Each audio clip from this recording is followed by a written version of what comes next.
Bon, moi, je n'ai pas grand-chose à dire parce que j'avais déjà vu ça. Hein. J'avais déjà vu ça depuis longtemps. J'avais prophétisé, il y a des gens qui ont cru que, bon, je parle pour rien. Ça veut dire que mon apparence trompe de fois les gens. Ils me voient avec ma barbe, on dit barbe jaune. On me traite de ceci, cela. Quand il dit des choses, les gens n'écoutent pas jusqu'à ce que ça arrive. Vraiment, ça me fait mal. Même hier soir, j'ai pleuré même. J'ai pleuré mal même. J'ai pleuré hier parce que j'étais devant Dieu. J'ai dit à Dieu, pourquoi tu me fais parler même? Parce que tu me fais dire des choses pour prévenir des gens, pour prendre des précautions. Les gens ne m'écoutent pas, les gens ne prennent pas de précautions. Ils prennent à la légère ce que je dis. Quand j'ai fini de dire, ça arrive, on dit, depuis hier jusqu'à aujourd'hui, les messages. Ah, tu es vraiment un prophète. Ce que tu avais dit, c'est réalisé, vraiment. Bon, moi, quand je révèle que je prophétise, c'est pour ne pas que la chose arrive. Ou bien même si la chose doit arriver, que la personne se prépare. Mais on laisse jusqu'à ça arrive. On t'insulte d'abord. On te traite de menteur. Tu vas mourir, tu vas aller à l'enfer. Toi là, tu es maudit. Toi là, tu es comme ça. On me dit tout ce qu'on ne dit pas à quelqu'un. Quand ça arrive, c'est là on dit, hey, le monsieur l'avait dit. Pour Ouattao, là, c'était la même chose. J'ai parlé, voilà encore pour le papa Koulibaly. Non, moi, je ne suis pas fier de sa mort. Hein. Ne fais pas de politique. Donc, c'est un monsieur qui ne m'a jamais fait de mal. C'est un monsieur, depuis qu'il fait mes directs, je n'ai jamais parlé de Gon Koulibaly. Je ne me suis jamais adressé à lui. Je ne me suis jamais, franchement, même s'il est dans l'opposition, il est dans le parti politique, il est dans le RHDP, je n'ai jamais eu affaire à ce monsieur. Donc je ne peux pas dire parce qu'il est mort, je me réjouis de sa mort, c'est une perte pour le RHDP où c'est rentré, se sont dit ici. Non, je ne suis pas ce genre de personne. Je ne suis pas ce genre de personne. Et toi, le petit Koukrou-Biti, on dirait, truc là, il faut rester tranquille, je suis en direct. Tu connais Konobi. Faut pas faire tes parents en baoulé. Donc laisse-moi faire mon direct. Des rigolades derrière. Donc, petit derrière, là, lui il est un peu truc.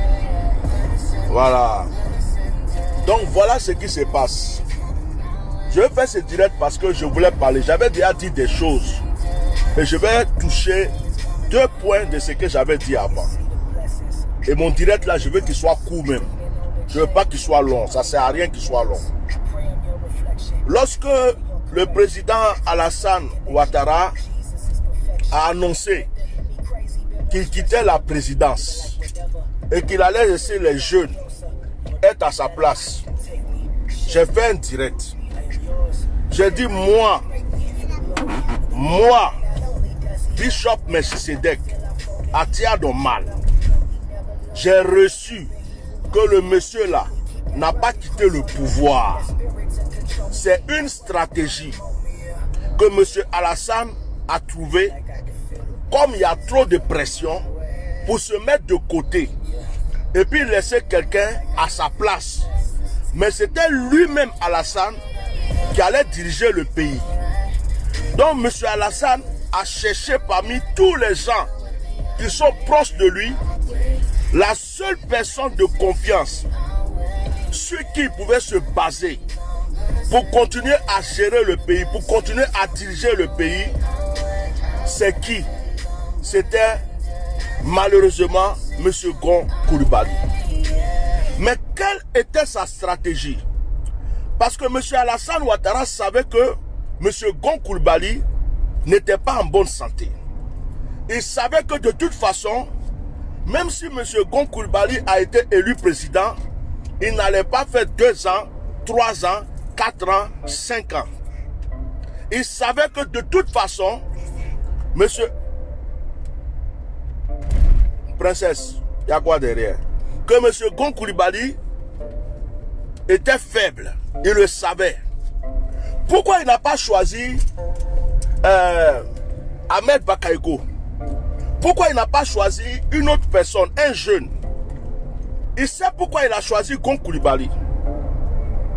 Parce qu'il savait que Gon Koulibaly n'allait pas rester longtemps. Mais la seule stratégie de M. Alassane Ouattara, c'était qu'il y ait au moins les élections de octobre 2020. Après les élections de octobre 2020, si M. Gon décède ou il ne décède pas, ce n'était pas son problème. Mais avant les élections, là, il voulait tout faire pour que M. Gon Coulibaly résiste, vive, à ce qu'il y ait les élections. Parce que sa stratégie, c'était de faire quoi? C'est-à-dire de voter une certaine loi. Je ne sais pas comment il va appeler ça. Peut-être les députés vont voter ou bien quoi. Voter une certaine loi où il était peut-être vice-président, où il était, je ne sais pas, quelqu'un qui est à côté. C'est-à-dire que si le président n'est pas là, c'est lui qui est là. Donc il revenait en même temps, automatiquement. C'est cette stratégie que M. Alassane Ouattara avait au départ. C'est pourquoi il a tout fait pour que ça soit Gon Coulibaly. Écoutez-moi, M. Gon Coulibaly était malade. Comment quelqu'un qui est malade, on dit qu'il est malade, alors que sa maladie n'était pas une vraie maladie. C'était mystique. M. Gon Coulibaly a été tué par la sorcellerie parce que eux-mêmes, entre eux là, ils vont chez des marabouts, ils vont chez dans des bois sacrés, ils font des choses contre eux. Je ne vais pas dire le nom de quelqu'un, parce qu'aujourd'hui là, je vais rester calme. Mais le petit baobab a tout fait pour que le vieux baobab meure. Le petit baobab veut à tout prix, que ce soit par la guerre, que ce soit par des votes, que ce soit par n'importe quelle stratégie, le petit baobab s'est juré d'être président de la République. Ça là, ça est dans sa tête. Actuellement, il fait le malin, il fait ce calme. Il ne parle pas beaucoup, il ne bat pas campagne. Il fait croire aux gens qu'il est bon. Il fait des petits dons ici. Il va au marché pour aider les gens. Il fait ça pour que le peuple puisse rentrer dans son cœur. Ou bien que lui, il rentre dans le cœur du peuple. Parce que sa stratégie, c'est de vouloir être président de la République de la Côte d'Ivoire. Le petit baobab a tout fait. La mort de Gon Coulibaly est une mort mystique. Je le dis aujourd'hui, celui qui ne veut pas aller où il veut. C'est une mort mystique. Ce n'est pas une mort naturelle. Donc quand le monsieur est parti à l'hôpital, en France, de la France, il devrait se reposer normalement, on devrait le soigner. Les choses devraient être, je ne sais pas comment on va dire, les choses devraient être bien. Ils ont tout fait pour faire venir. Comment quelqu'un qui est malade, quelqu'un qui vient d'être opéré, vous l'amenez pour aller faire conseil des ministres. Qu'est-ce que tu veux? Vous l'amenez pour aller faire conseil de ministre, pour aller faire de je ne sais pas quoi. Quelqu'un qui est malade, même si on dit que le pouvoir là est bon là, laissez-le se reposer un peu. Ils l'ont pas laissé reposer. Parce qu'il y avait des papiers à signer. Il y avait des décisions à prendre. Il fallait qu'il soit là. Mais vous ne savez pas que le monsieur était malade. Vous ne savez pas que le monsieur devrait se reposer. Ils ont soulevé le monsieur. Ils ont tout fait pour le faire être en forme. Comme la manière dont on réanime quelqu'un. Ils ont amené le monsieur pour montrer aux opposants, oui, il est en bonne santé, il est vivant. Tout ça des stratégies politiques. Et voilà le pauvre monsieur, son cœur a lâché. Moi j'ai mal pour Gon Coulibaly. Même si Gon Coulibaly n'était pas un enfant, c'est la confiance de Gon Coulibaly, la confiance qu'il a fait au roi. C'est cette confiance-là qu'il a tué aujourd'hui. Je le dis haut et fort. Celui qui ne veut pas, je le répète, la confiance aveugle que M. Gon Coulibaly a fait au roi, c'est cette confiance qu'il a tué aujourd'hui. Voilà. Vous savez, aujourd'hui là, la stratégie de M. Alassane, c'était que M. Gon puisse vivre, que M. Gon puisse aller jusqu'aux élections, que M. Gon puisse gagner les élections. Et dès que M. Gon a gagné là, lui, il a préparé toute cette stratégie pour être derrière. Pour que, si Gon n'est pas là, lui, il puisse maintenant prendre la place et revenir au pouvoir. Parce que là, il a déjà dit à tout le monde, je ne veux plus être président. Donc, pour se représenter lui-même, ce n'est pas intéressant. Il faut qu'il trouve une stratégie. Or, M. Alassane sait que Ahmed Bakayoko veut le pouvoir. Et qu'il sait que ce que lui veut faire avec Gon là, il ne peut pas faire ça avec Ahmed. Ahmed va le doubler. Donc, qu'est-ce qu'il fait? Il lutte pour que Gon puisse survivre. Voilà. Donc, moi, je dis que Gon est sain. Je dis pas qu'il est bon. Je dis pas qu'il n'est pas bon. Je ne suis pas en train de rentrer dans ça. Je vais dire aux Ivoiriens, faites attention. Parce que le plan A de M. Alassane Ouattara est tombé à l'eau. Le Seigneur, le Dieu Tout-Puissant, a tranché. Il a montré à M. Alassane que c'est lui qui est Dieu. C'est lui qui détient la vie des hommes. C'est lui qui détient le cœur des hommes. Si vous voulez, mettez tête de mort, mettez tête de cailloux, mettez tête de poulet, je vais parler. Voilà. Mettez toutes les têtes que vous voulez, je vais parler bien. Parce que quand je parle, vous ne m'écoutez pas, c'est quand ça arrive là, que vous venez envoyer vos messages là. Oui, on savait, tu avais dit, tu avais pas. Je vais parler. Parce que Dieu me met à cœur de parler aujourd'hui et je vais parler. Donc aujourd'hui, le plan A est tombé à l'eau. C'est le plan B. C'est le plan B. Le plan B là, faites attention. Soit ils vont provoquer des troubles dans le pays. Ce que je vous dis est prophétique. Soit ils vont provoquer des troubles. Et puis le président va dire que le pays n'est pas en sécurité.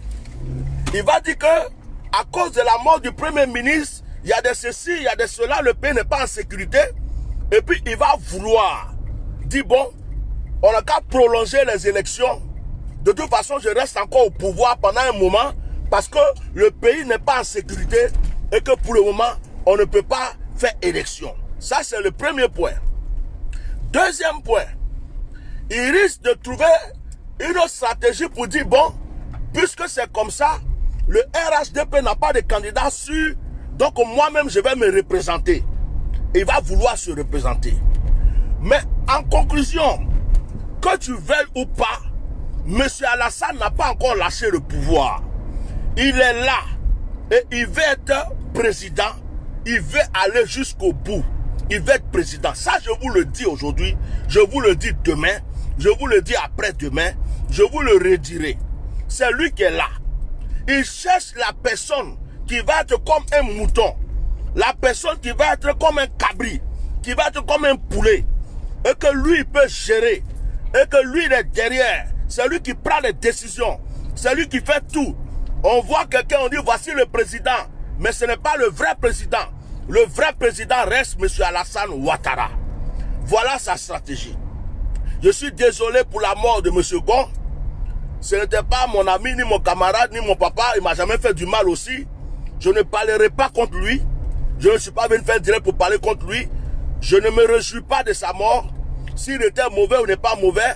Mais je suis en train de dire que la Côte d'Ivoire est toujours en danger. Parce que les opposants, les stratégies que M. Alassane va mettre, les opposants ont les yeux ouverts. Ils n'accepteront pas. Ils n'accepteront pas toutes les stratégies qu'il va faire. Ils n'accepteront pas. Soro Diom veut revenir au pays. Et Soro Diom ne se laissera pas faire. Il faut absolument qu'il revienne au pays pour les élections. Gbagbo Laurent va rentrer au pays. Il faut qu'il rentre au pays. Blé Goudé, il faut qu'il rentre au pays. Donc actuellement là, la Côte d'Ivoire est sur comme un petit fil qui risque de se couper. Je demande à tous les Ivoiriens de prier. Prier pour la Côte d'Ivoire. Parce que il y a des gens, à cause de la politique, ils sont aveugles. Il y a des gens même qui sont dans des partis politiques, ils suivent aveuglement. C'est-à-dire qu'ils ne pensent même pas à leur vie, ni à la vie de leurs enfants. Tout ce qu'on leur dit, ils acceptent ça. Tout ce qu'on leur chante, ils pensent que c'est la vérité. On n'est pas des aveugles, on n'est pas des moutons. Ce que moi je vais dire aux politiciens, quels que soient les partis politiques, votre amusement de palabres, de guerre, de partis politiques, je sais pas quoi là, ça nous a fatigués depuis 2000, même peut-être avant, depuis 99 jusqu'à aujourd'hui. Laissez-nous tranquilles. Laissez la Côte d'Ivoire tranquille. Laissez les Ivoiriens voter quelqu'un qu'ils ont envie de voter. Laissez les Ivoiriens avoir du travail. Laissez les Ivoiriens manger. Laissez les Ivoiriens s'occuper de leur vie un peu. Parce que votre affaire de politique là, c'est venu nous mettre dans une situation où on ne sait plus où on va. Le pouvoir là, c'est pas forcé. Tu as été président, faut te reposer un peu. Laisse quelqu'un d'autre venir. Il y a des jeunes qui sont là, qui ont des capacités, qui peuvent gérer ce pays. Laissez-les maintenant gérer ce pays. On va tous s'embrasser. On va marcher main dans la main. Je ne défends aucun parti politique. Je ne défends aucun candidat. Je ne suis pas pro de quelqu'un. Je suis ivoirien. Et je parle pour mon pays. Les gens peuvent venir m'insulter. Mais les mêmes personnes qui insultent là, ils savent que j'ai prédit des choses et ces choses-là sont arrivées. Ils savent qu'ils m'insultent. Mais ma bouche là, ça dit des choses et les choses sont arrivées. Donc aujourd'hui, M. Alassane Ouattara est dans une confusion. Son plan A est tombé à l'eau. Ça le fait mal. Mais il va chercher toutes les stratégies pour mettre soit quelqu'un, ou bien lui-même, revenir sur sa parole, ou bien créer des tensions au pays pour qu'il puisse rester au pouvoir. Je prie que Dieu protège la Côte d'Ivoire. Je prie que Dieu protège les Ivoiriens. Que ce soit du nord, du sud, de l'est et de l'ouest. Tous les Ivoiriens sont des frères. Il y a des musulmans qui ont été trompés. Il y a des frères du nord qui ont été trompés. Il y a des frères du sud qui ont été trompés. La Côte d'Ivoire nous appartient tous. La Côte d'Ivoire n'appartient pas à un groupe de personnes. La Côte d'Ivoire n'appartient pas aux Baoulés. Ça n'appartient pas aux Gourous. Ça n'appartient pas aux Djoula. Ça n'appartient pas aux musulmans. Ça n'appartient pas aux chrétiens. La Côte d'Ivoire appartient à tous les Ivoiriens. Ce que les Ivoiriens veulent aujourd'hui, c'est la paix. La vraie paix. La réconciliation. La vraie réconciliation. Laissez sortir les prisonniers qui sont en prison pour rien. Laissez rentrer nos frères qui sont en exil pour rien. Laissez rentrer Gbagbo pour apaiser le cœur des gens. Laissez rentrer Blé Goudé pour apaiser le cœur des gens. Laissez tous les Ivoiriens se réconcilier, vivre dans la paix et vivre dans le bonheur. Monsieur Alassane, je vous dis une parole avant de terminer mon direct. Dans votre clan, le RHDP, depuis la mort de Gon Coulibaly, que le RHDP fasse très attention. Je prophétise parce que c'est vrai ce que Dieu me dit. Le RHDP va se diviser. Parce qu'il y a beaucoup de gens qui sont dans le RHDP qui sont hypocrites. Il y a beaucoup de gens qui sont dans le RHDP, ils font comme le pouvoir ne les intéresse pas. Ils font comme s'ils n'ont pas envie d'être président. Ils sont à côté du président. Ils font semblant de lécher les pieds du président. Mais ce sont des traîtres et ce sont des hypocrites. Ils vont commencer à monter leur vrai visage. Dans le RHDP là, ils vont commencer à se diviser. Ils vont commencer à s'attacher. Ils vont commencer à se combattre entre eux. Dans le RHDP maintenant, ça ne fait que commencer. Et ça, c'est ce que je vous ai dit. Regardez seulement avec vos yeux. Vous allez voir que ce que j'ai dit va arriver. Je voulais dire au président Alassane, fais attention. Les gens qui sont autour de toi, et d'ailleurs je sais que tu le sais toi-même, tous les gens qui sont autour de toi ne t'aiment pas, monsieur Alassane. Tous les gens qui sont autour de toi ne t'aiment pas. Ils ne t'aiment pas. Ils font semblant de t'aimer, la plupart, parce qu'ils mangent, parce qu'ils dorment, parce qu'ils ont l'argent. S'ils ont l'occasion, ils vont chier sur toi. Ça, je te le dis, hein. Ce que je dis là, je suis prophète. Si tu crois que je joue, les gens qui sont autour de toi là, il y a beaucoup qui font semblant. Monsieur le président, monsieur le président, monsieur le président, mais ils ne t'aiment pas. Peut-être que les gens qui t'aiment là, c'est nous qui nous asseyons pour dire la vérité. Peut-être que les gens qui t'aiment là, c'est nous qui avons le courage de te dire la vérité en face. Il y a beaucoup d'hypocrites autour de toi, monsieur Alassane. Il y a beaucoup d'hypocrites dans le RHDP. Il y a beaucoup de vendus. Il y a des gens qui seront prêts à tourner les vestes d'une manière rapide. D'une manière rapide. Actuellement là, ils te guettent. Même si tu dis que tu veux devenir président là, dans le même RHDP là, tes mêmes partisans de RHDP, certains vont se révolter. Certains vont dire non, non, non, non, non, on ne peut pas accepter ça. Monsieur le président, c'est ceci. D'autres vont faire semblant d'accepter. D'autres vont faire semblant d'accepter. Mais ce qu'ils vont faire là, c'est pour te tendre des pièges. Monsieur Alassane, vous-même, vous n'êtes pas en sécurité dans votre propre groupe. Monsieur Alassane, le RHDP est devenu comme un champ qui va brûler. Entre eux, parce qu'ils veulent le pouvoir. Ils ne veulent pas quitter le pouvoir. La seule personne qui les retient aujourd'hui, c'est vous. Ils ont un peu peur de vous. Si vous n'étiez pas là, c'est qu'ils allaient faire entre eux. Parce qu'il y a d'autres qui ne voudront jamais que Ahmed Bakayoko soit président. Il y a d'autres qui ne voudront jamais que vous présentez quelqu'un d'autre qu'eux n'aiment pas. Donc la division du RHDP a commencé. C'est une prophétie. Prenez-la comme vous voulez. Ce que je vous dis là, c'est la même chose que je vous ai dit. Quand je dis que notre frère Ouattara va mourir, vous ne m'avez pas cru. Va tomber malade, vous ne m'avez pas cru. Quand je vous ai dit que j'ai vu que Gon Coulibaly, j'ai donné une prophétie sur les baobabs, personne ne m'a cru. C'est la même chose là, la même onction là. C'est ça qui est sur moi. Et puis je suis en train de vous parler aujourd'hui. Donc, le palabre là, ça ne sera même pas les opposants qui vont faire ça contre vous. Entre vous-même là, il va y avoir des divisions. Faites très attention. Faites très attention. Ceux qui insultent ma maman, je vous remercie. Ceux qui m'insultent, je vous remercie.